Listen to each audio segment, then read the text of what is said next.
It's to the gentleman from Texas, the chairman of the House Budget Committee, Mr. Arrington.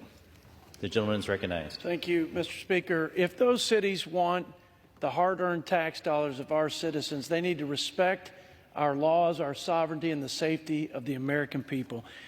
Mr. McClintock, there are fewer things more despairing than having to pass laws to enforce laws because our chief law enforcement officer and commander-in-chief has fallen down on the job. If President Biden and Vice President Harris don't respect the laws of our land, I don't suspect other people will either.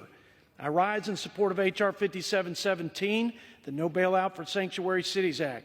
Sanctuary cities are magnets. They are part of the perverse incentives that are drawing illegal immigrants into this country. In fact, their mere existence is illegal under U.S. law. Title 8, Section 1324, the United States Code prohibits the harboring of illegal aliens, making such acts a felony, punishable by imprisonment up to 5 years.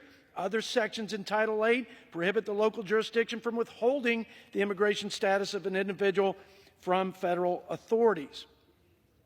These rogue local officials who promote these policies and flout the rule of law are themselves acting as criminals.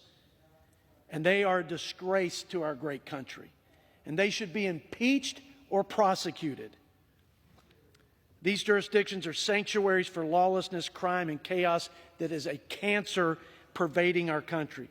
Sanctuary cities are a scourge to our country's law and order, to a civil society whose sacred duty is to provide for a common defense, promote domestic tranquility, and enforce the laws of the land. As John Adams once said, this is a government of laws, not of men. And when we depart from that central tenet of this republic, we are diminished as a people, and we are weaker as a nation. Mr. Speaker, you get what you tolerate, and we've tolerated this recklessness for way too long. Sanctuary cities must be stopped. This legislation would prohibit federal dollars from funding public services for illegal aliens in sanctuary cities, and I urge all my colleagues to do the right thing, uphold the rule of law, and protect the American people.